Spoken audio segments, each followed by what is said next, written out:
This week, we're going to begin a new series on what it means to be disciples of the internet and how that has affected us in ways we don't even realize, but it has. And what I'm mostly after is the recovery of faith and mystery and wonder, and even into what might the Christian mystics down through the centuries have to say to us about this cultural moment and how we protect our hearts in it. Welcome back, everybody, to the Wild at Heart podcast in the week of April 8th. Happy April, everybody. Alex and Alan in the studio this week. And over the next several weeks, we're going to have a really delightful conversation around the ways, really about protecting faith, but how the internet and being disciples to the internet has really actually shaped the soul in ways that we haven't named, I think, as a culture. And more importantly, into the deeper things of protecting faith, hope, and love. So you're going to enjoy this. We're going to enjoy this. Yeah. But before we do that, let's take our pause, let go of everything that's been clamoring for your heart and soul already today and already this week. Father, Jesus, Holy Spirit, I release it all.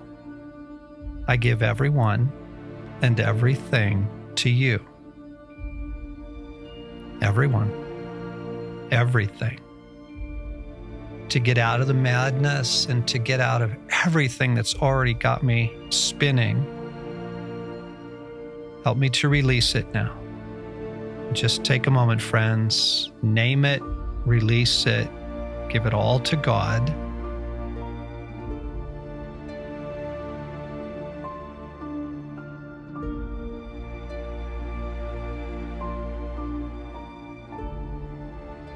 And we do this in order to come back to you.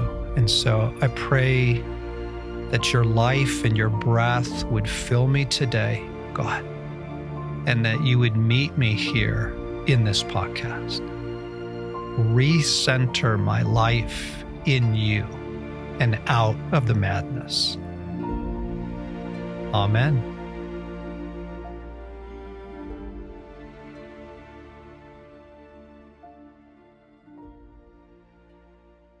So welcome back, guys. Alex, it's been a while since you've been in the studio with us. Yeah. Catch us up. How are you? Yeah, good to be back. Yeah, it's good to have you back. Yeah, to be honest, I am tired.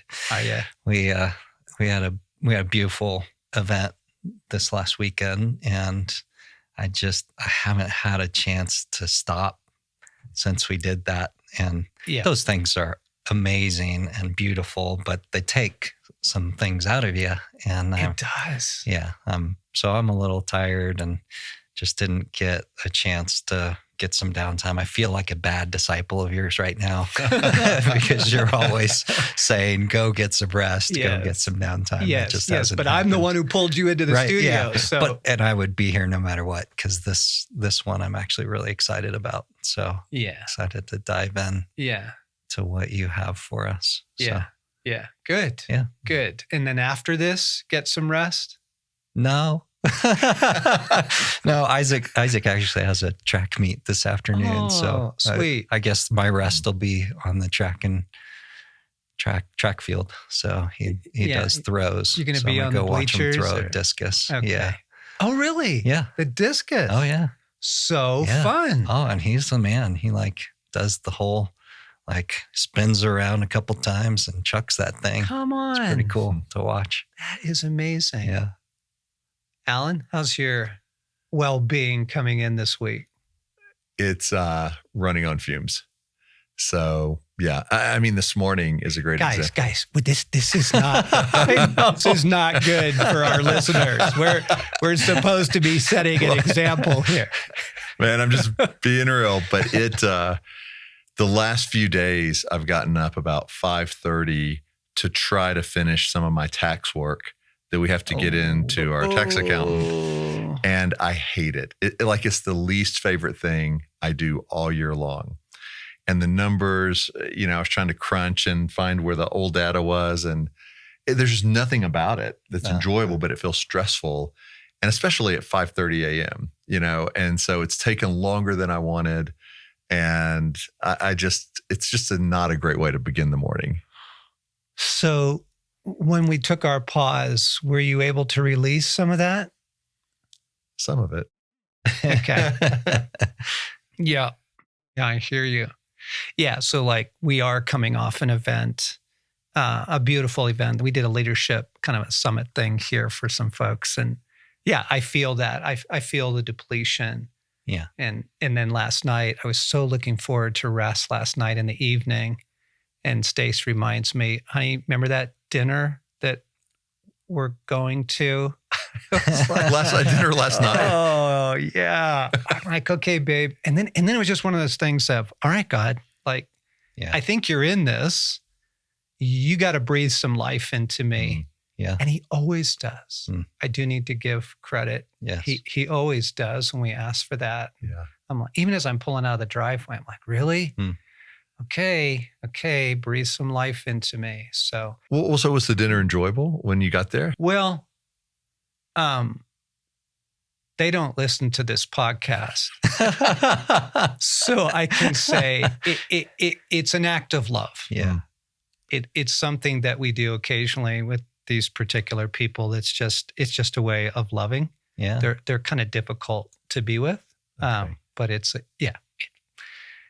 enjoy isn't the right thing. Was it loving? It was. And is it good to do that? It is. And do I begin to see the effects of love in their lives? I think I do. But man, I want it out of it. Well, So I'll pray they don't start listening to the podcast this week. oh yeah. I guarantee you they're not.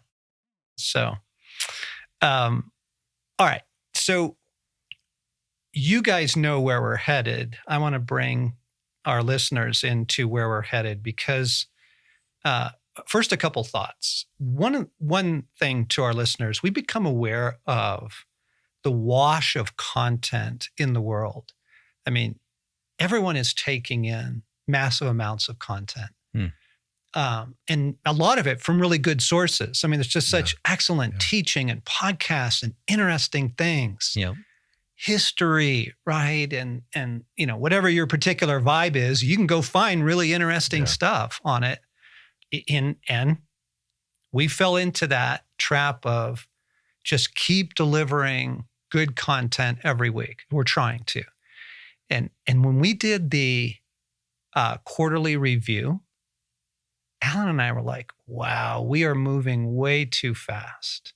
So what I want to tell the listeners is we're making a decision now to slow these conversations down and don't just go new content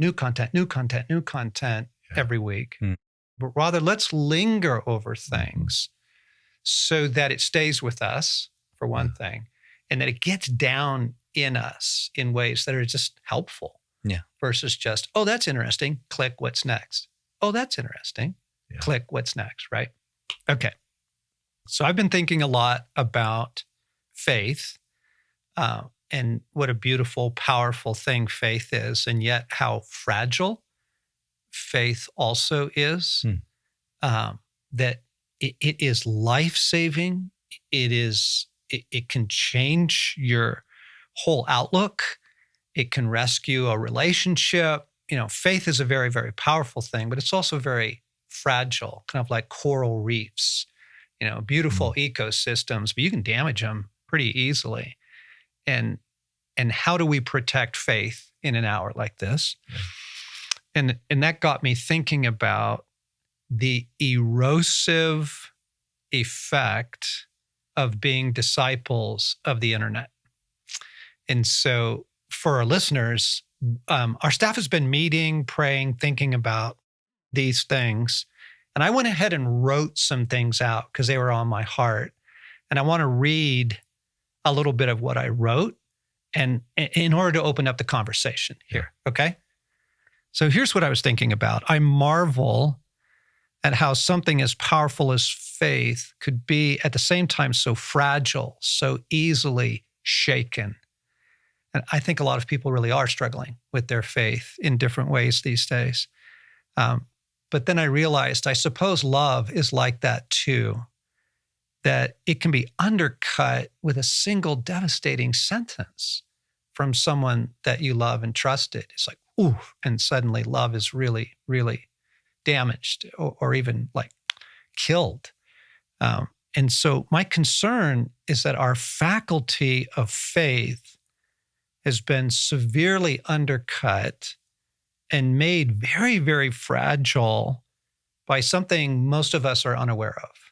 And that something has to do with the fact that we are disciples of the internet, all of us. Now, I know, like, you're going to push back on that and go, no way, no way. But let me point this out. You are a disciple of the system that tutors you, where you turn to on a daily basis for guidance in living, okay? And so for most of us, that means we are disciples of the internet, even if we call ourselves disciples of Christ. And I'm not referring to the content that you search for. I'm referring to the process and what we have learned from years of the process itself. For one thing, the internet has discipled our souls to anticipate immediate answers.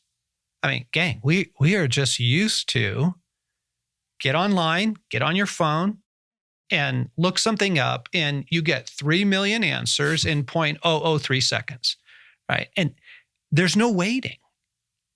The saints of ages past would have been appalled at that.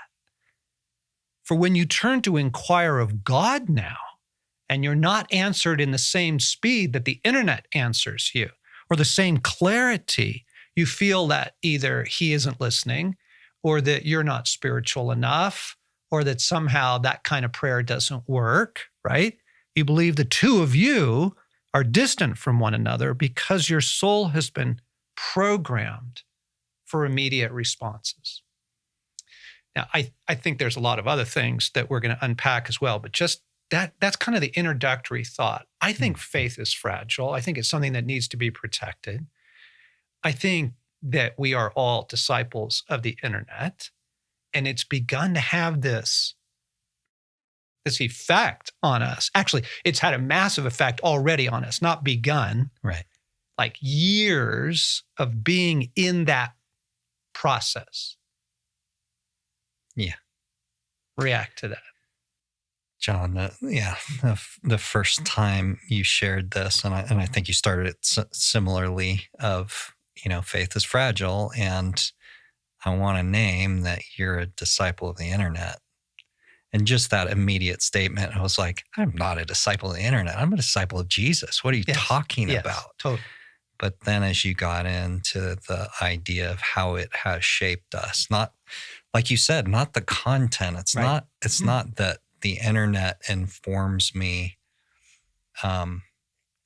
content-wise, because, and I think we'll talk more about this. It's, it's a lot of conflicting stuff on the internet, but it is that process of I expect an immediate response, and I expect that everything should be able to be figured out, right? Yes. And we are so conditioned to this. Yeah. Okay. And that idea of a disciple of someone or something is someone who becomes what the thing is, right? And that's what the internet is. Immediate answers. It's expect everything. And I am programmed that way now. It's really eye-opening. Again, the idea is, where do you turn on a daily basis for guidance in living? Let's just start with that idea. Where do you turn on? Okay, so I need to know, what are the new developments in ADHD for children, and how might that help me as a grandfather with some of my grandchildren? Like, I need to know that. Click, click, click, or like vitamin B12 and how much should I be taking? Click, click, click, click, or how do I fix the thermostat that seems to be broken? Do I need to replace this, or is it, it's just, it is so instinctual. In fact, I was asking Nick on our team the other day, got a new computer, thank you. And you hooked it up and it did whatever it did. But now suddenly my texts are coming to me, every time I get a text on my phone, it's appearing on my computer screen. I'm like, no, stop it. Like, I don't want to be that dialed in to the world. And so I went to Nick, he's sharp on our staff, computer guy. And I'm like, hey, Nick, how do you turn this off? You know what he did? Googled it. He Googled it. So you see what I mean? Yeah. It's just that daily, this is where we turn for advice and guidance in living. Yeah. And again, I'm not talking about the deep things of your faith, although you may look up very beautiful, important things for your faith, right? It's just we are disciples of the system that tutors us. Yeah. So like, what have you looked up recently? Oh, well, recently, so our dryer went out. Yes. I'd push the button, it would light up, but it wouldn't start. Yes. And so I've gotten over the last few years really to love home repair and having God father me in learning how to do those things. And yet the place I turned first was the internet. And I got lost in a thread of multiple videos and multiple tips and techniques. And it ended up being this thing called, I feel really smart saying this because I never knew this word before, a thermistor and a thermal fuse. But I spent hours on the internet. And I think, and then I've also, in my search, I was looking back recently, I looked up a brake master cylinder because I had to repair that on a truck, and tequila because I was trying to find a new brand of tequila because I like tequila. Yeah. So those were my kind of top three in recent days. But what gets to me, you talk about a disciple of the internet, and I'm with you, Alex. I hate that phrase. I don't even like the internet. But I realized, John, as you were saying that, I do look to it to make life easier, faster, simpler, better. And that's kind of a dangerous slope to get on when you start going, okay, if I want my life to be easier, simpler, quicker, I want to be more efficient, this is my source code to get there. Oh yeah, no question. I'm actually lost back on thermal fuse. That is such a cool. It sounds like Star Wars. We need a new thermo fuse before we can take off. Yeah, I got stuck on tequila. You did? Yeah. Well, I'm curious if you found anything worthwhile. Oh, I did. Totally. All right. Yeah. We'll have to talk after this. Okay. Again, it's not the content; it's the process. Okay, that everyone. I mean, if you're a human being on this planet and you have access to a phone or a laptop or a pad or anything, desktop, you are a disciple of the internet. You are a disciple of the process. And the process over years has actually shaped our souls. I want to name this and get it out there and get it clear for people. For example, the immediate response thing. That I realized, oh my gosh, now when I go to God, I'm just programmed for immediate, because I'm so used to it, right? Mm-hmm. Click, answer. And not just one answer, like you were saying. Here's 16 videos on replacing the brake cylinder. Mm-hmm. And we're going to get into this, but and which one's right? And so I got to watch several of them to compare what the advice is. And but that is tutoring. That is discipleship. Actually, a guy yesterday told me, he says, I feel like I'm fathered by YouTube. Yes. Wow. Because it's where I go for videos on how to get stuff done around the house. Yeah, totally. Well, and when you were mentioning the master cylinder thing, I was thinking back to what did we used to do? And I remember being a young man, in my teens, first car, right? It was an old hatchback, and it would have an issue. And if I wanted to deal with it, I went down to the auto parts store. I found the book that corresponds to that year of that vehicle. Chilton's manuals. And I'd buy it. Come on. And then I'd sit there and leaf through it and try to find that piece and try to decipher what they're talking about and how I replace that or fix that thing. Yes. Alex, when you were saying that process, right? Yeah. And before the internet, like what did we do? Well, even with the internet on this dryer thermistor thermal fuse thing, the internet was helpful. But what really helped was I went to Lowe's and I found about a 75-year-old guy who was working back in that section. And he spent like half an hour with me. And it was hands-on showing me the different pieces, the tools. And like, even in this age of high-tech internet, that was what bothered me most, was him and that one-on-one time, which is how it would have happened probably 30 years ago. Well, exactly. Right. That's where I thought the story was going, was you're stuck with asking someone. Oh, yeah. I got to ask my neighbor. Yep. Got to ask my uncle. Got to ask my brother. Yep. Right? Or the guy at the auto parts store, somebody. Yeah. Right? I used to love hanging out. I loved hanging out with my Volkswagen mechanic because he was this funny personality, who was totally into talk radio. And so he'd have it blasting the whole time. He knew every single thing about Volkswagens. And it was just so fun to be around him and go, what's that? What's that? How come you're doing that? And over time, able to fix more and more things, right? Right. Okay. So we don't like the idea that we're disciples of the internet. But the fact is, you are a disciple of the system that tutors you. And so, we would add YouTube to that and Google and YouTube, right? It's like that's where we go for everything from simple stuff. Where are the best tacos in Scottsdale to really profound things? What's the latest treatment for dementia in my aging parents? Yep. Like we turn there for small things and big things, but it's a system that tutors us. Mm-hmm. And I am really concerned about its effects on faith. And let me go on to explain why. I think the speed thing is really important. I think we expect immediate answers from God. And when we don't get them, it's frustrating. And I think it can really throw you with your spiritual life, that you feel like, wow, I suck at this. Like I can't hear from God, or he's not listening, because we're so used to immediate answers. Right. Okay. Let me go on a little bit more here. I want to read a little bit more of what I wrote. So I think what's happened is that this has had an effect on our soul that has turned all of us into weary, skeptical pragmatists. Okay? Weary, skeptical pragmatists. Every one of us. Because here's why.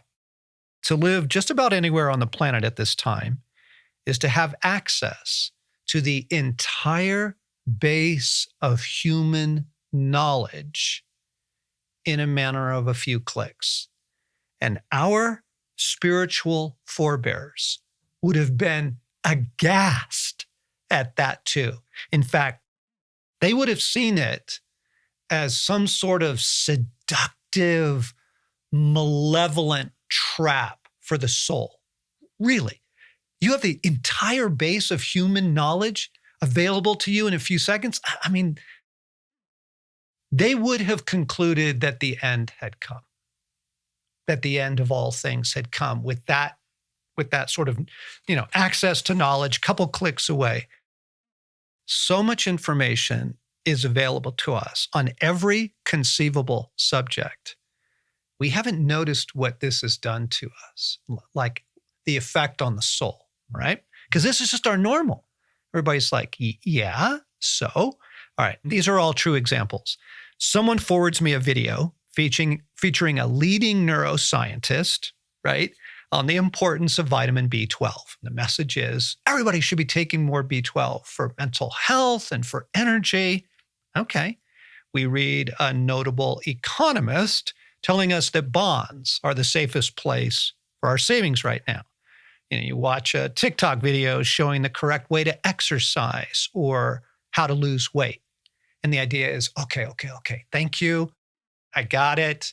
Now we can thrive. Now we can thrive. But the very next day, we're given conflicting information on everything we thought was reliable, right? Because another expert steps forward, true example, okay, to tell us, actually, your anxiety might be caused by the amount of B12 you're taking. And you're like, wait, what? And then somebody else steps forward and says, actually, bonds are a terrible decision right now. Or the way that you're exercising is actually damaging your body. Or this one's really, really brutal. The whole world of weight loss is so heartbreaking. Somebody else steps forward and says, oh, that program that you've been on, that thing, yeah, that's actually programmed your cells to retain weight. And you go, what? Okay, so the leading cancer centers recommend you wear a hat and sunscreen to prevent skin cancer. Oops, new research shows that Americans now have a vitamin D deficiency because none of their body is exposed to the sun anymore, right? Gosh. Okay, you see what I mean? Right. This is our daily. Yeah. This is our daily, people. This constant contradiction and undermining of data, right? Ad infinitum. Right. Okay. The problem is we cling to the belief that information is the way to our salvation, right? To human flourishing. But information is constantly contradicted, undermined, or just simply laid waste. And the thing is this, information is seductive and capricious. It offers refuge, and then it takes it away the next moment or the next day or the following week, right?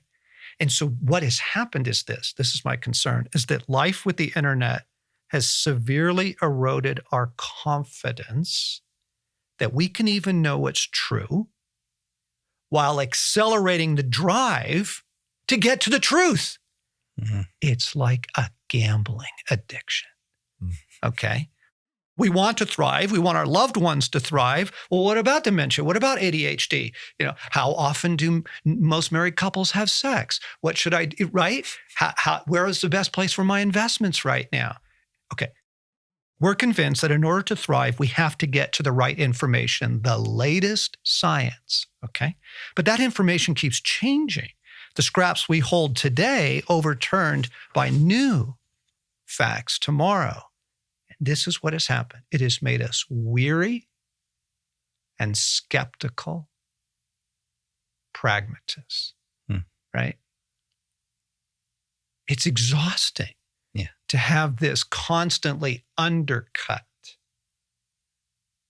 especially if we're concerned about the faculty of faith and belief. Yeah. Can you feel that? Are you aware as I'm naming it? Yeah. I mean, when you were giving those examples, Kelly and I have had lots of talks about coffee. And as a lot of the listeners know, I love coffee and I enjoy it day and night. And so she was sharing some data about a year ago. Oh, well, coffee's actually really good for you. So this is really good news because of the chemicals and the way it works in the brain. And it does these things throughout your body. And I'm like, well, then I'm in awesome shape. I'm like the healthiest man in the world. Yeah. And then a few months ago, she said, I was doing some new research though. And it actually, because of the toxicity of some of the chemicals that they fertilize the ground with and get into the beans, it's actually better not to drink coffee.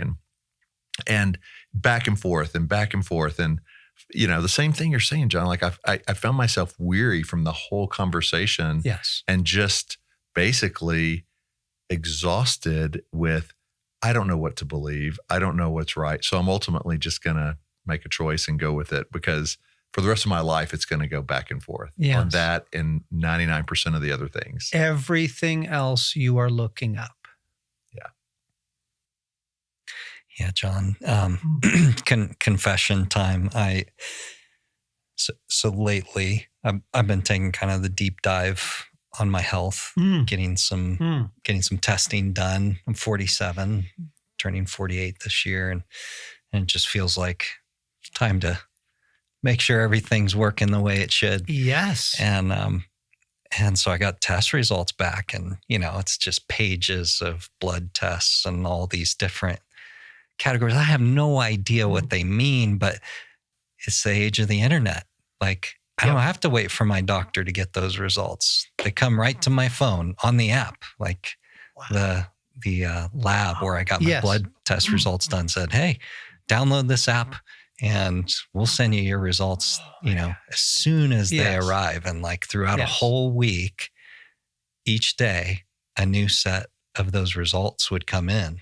And then I'd be like, on your phone. What's the next one? Oh no, like that one's not good. I wonder what's coming tomorrow. And you know what happened? Like the very next thing I do, and my appointment's not for another couple days with my doctor. But as each one comes in, I'm like, the next thing I'm doing is I'm going to Google and I'm going, what is lipoprotein, whatever it is, BCDA? What? Yes. And what does that number mean? And am I going to be okay? And it's just getting me all stirred up. And I finally, at some point, I'm like, this is not healthy. And, I go to God and I'm like, I'm getting stirred up here, Lord. And he's like, wait till you talk to your doctor. Like, put it down. Yeah. Right. So at some point I just had to let it go and go, I'm going to meet with my doctor. It's okay. I don't have to get this all figured out. Yes. But the temptation is dive in. You can figure all this out. You can know exactly where you're at. And that's the seductive offer that you're talking about. Yeah. It is. The information is really seductive. Yeah. Yeah. Because it feels like it's going to offer well-being. Yeah. Confidence or at least correction. Then if not confidence, well, then now I know what to do. I need to stop eating this, or I need to start doing this, or right? Right. Yep. It appears to offer refuge, and then it takes it away the next minute or the next day, or when Kelly comes in and says, oh, hey, I just read something else, right? And what's fascinating is, even as you were telling that story, do you know, some of our listeners were going, that's right, it's not good for you. And others of our listeners were justifying it. No, there are health benefits. This is what I'm talking about. Yes, right. Yeah. Okay. We have a faculty in us that is the faculty of belief. Okay? It's a faculty. Like hope is a faculty, or love is a faculty within us. And they're strengthened or eroded, these faculties are, day to day, week to week, year to year. Hopefully, your faculties of faith and belief are being strengthened and deepened over time, so that you are a person of robust faith, whatever your circumstances may be. Okay, that's our spiritual fathers and mothers would say. This is very, very important. Faith is a delicate thing. It's a fragile thing. I mean, just like love, it can be undercut, by one event. Yeah. Right? Right. By one diagnosis. And so our spiritual forebears would say, you must protect your faith from different assaults.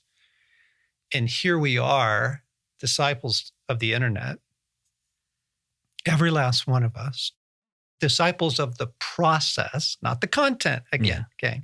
Because everybody's looking for different content that is constantly eroding belief, confident belief, right? So, I mean, like, how confident are you right now that the news is actually the news? Like, it is delivering to you in a reliable way the truth, the whole truth, and nothing but the truth. Not confident at all. Man, I'm trying to remember. There was something recently. I remember the news talking about this thing, and it was gospel truth, and now it wasn't gospel truth. Yeah. It was absolutely wrong. And that just happens over and over and over again. So it just feels a little futile at this point. Right. So people, now that it's called legacy news, the traditional outlets. And so now you've got all these alternative, and people are finding their own. Most people get their news from social media. That's right. Now. But all I want to point out, and see, again, now people are already going, oh, no, you don't understand. I have found the place of reliability. Yes. Right. Well, see, there you go. You're a disciple of the internet process. Mm-hmm. You like a gambling addict, you have desperately needed to get to the truth. And so you've, like a little mole or something, you just, weasel your way through this thing and that video and this thing and that video and filter this and go through that. And I found it. Mm-hmm. Okay. And that's going to be taken away from you in a week or a month or a year. Like something's going to come up, right? That undermining process. Right. The news, we want to be informed, and who wants to be the one who doesn't know what's going on? I think as a human, we have that deep desire to be in the know because we care. But legacy media, there's an agenda there. There's, the whole goal is to get more people watching. And so everything is sensationalized and opinionated. And it's no matter where you look, it feels like to me, it's all based on opinion. And that's where I've had to turn so much of it off and just say, I don't want to not know. I want to be informed, but God, how do I be informed by what you're doing in the world? When I turn to any of those sources, it doesn't feel like I'm getting. Okay. And again, already our listeners are like, no, you can trust this news source. And they're gonna email us things. No, you're missing the point. Okay. Mm-hmm. This isn't about exercise or finances or lipoproteins or the news. That's not the point we're trying to make. Right. We're saying, as a disciple of the internet, the human experience in this world right now is the constant contradiction of information. Yeah. Okay. And the world, as you're saying, John, the world has turned into skeptics. Like, I think we're all skeptical. Weary. And it doesn't matter where you land on opinions. Yeah. You're skeptical of it all. Yeah. Weary. Yeah. And skeptical. Mm-hmm. Right. Because I just want to go back to and your experience with the news that you were describing. And Alan, what does it feel like in the soul to be in that experience? It feels draining. It feels, I can tell my fear and worry accelerates along with the I don't feel like I'm getting to the truth, but it's stirring up a lot of unanswered questions that I know the news no matter where you go can answer. Yes. And so, it leaves me, when the newscaster at the end of whatever social media or broadcast or anything says, here's all the trauma in the world and have a good evening and we'll see you tomorrow. Yeah. And it's like, yeah. Okay. So again, we're just trying to ease into this topic.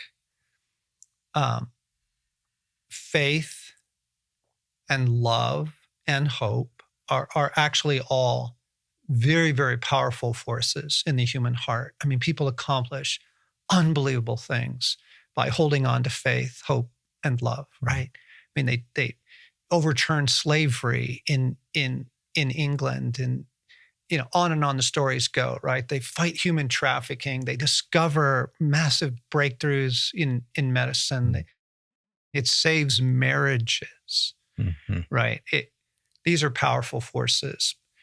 I'm particularly focused on faith and belief right now, but they're also very easily assaulted, undermined. And we have been in this process for years. We are all disciples of the internet for years. Right. This isn't a new thing. And again, it's not, no, but I found the news. Okay. It is this process of the erosion of confidence that you can actually know what's true. Most people are not confident that they're holding on to the right information, whether that's nutrition or medicine or politics, or, there's this erosion of confidence that has an effect. Here's the thing. We would love to believe, well, that's only when it comes to, exercise, nutrition, and retirement plans, but it's not affecting my life with God. You go, really? Well, for one thing, it's taught you to expect immediate answers. Mm-hmm. And we are very, very frustrated with anything that's slow. Yep.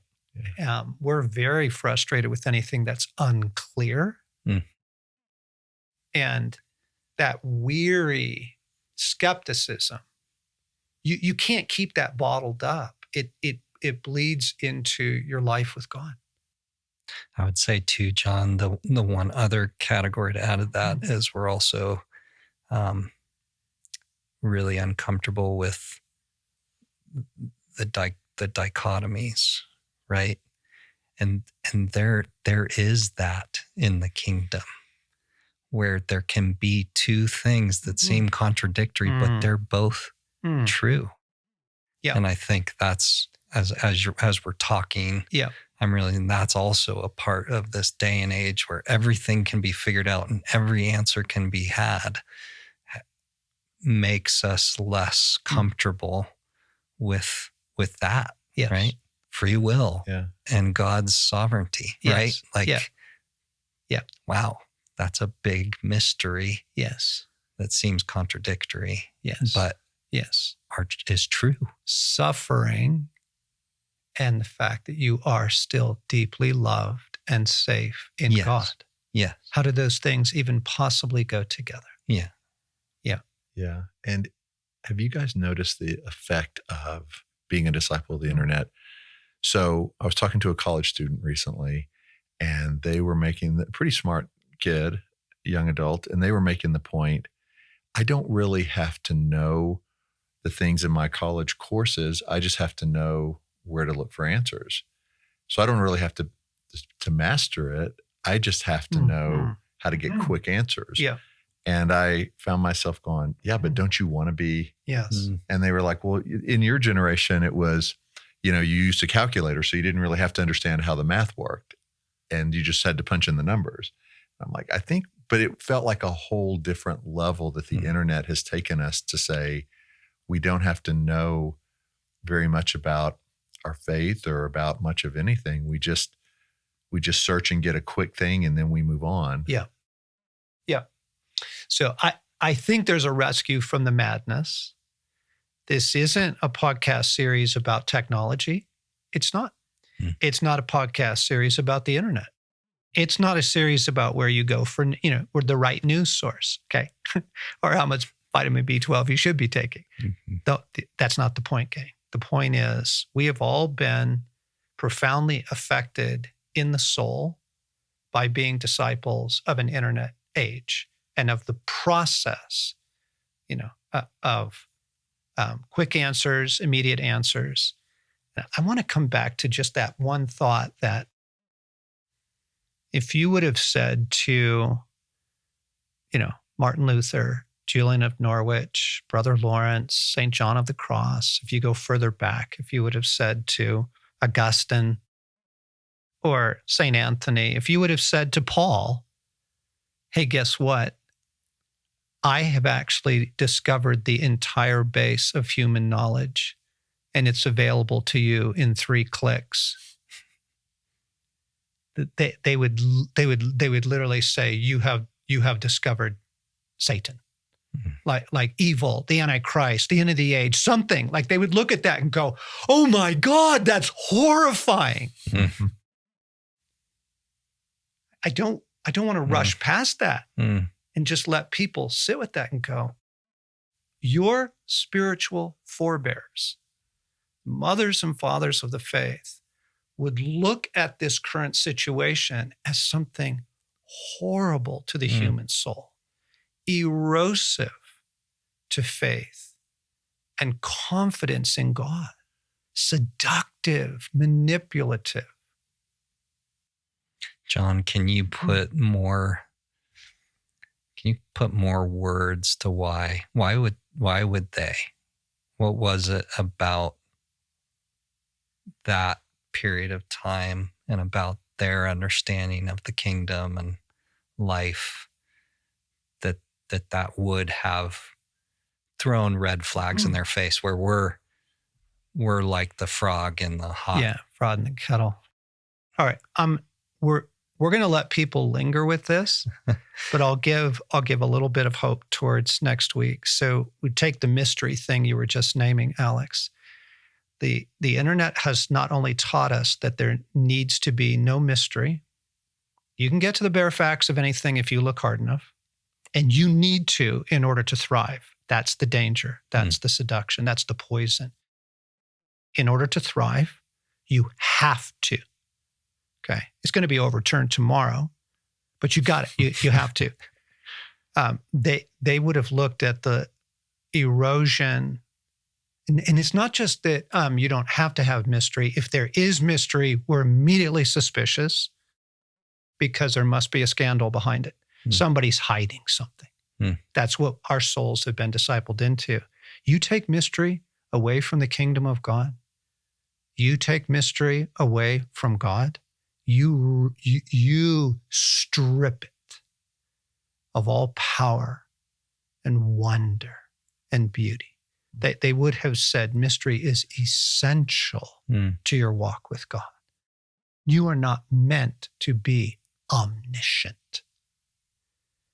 But the seduction of the internet is omniscience. And I think we're back to the tree of the knowledge of good and evil. It's just right there. We're going to take this slowly, folks. What I'm after, my goal here in this, is the protection of the faculty of faith and belief and a robust confidence that is so critical to our life with God. Like it's everything.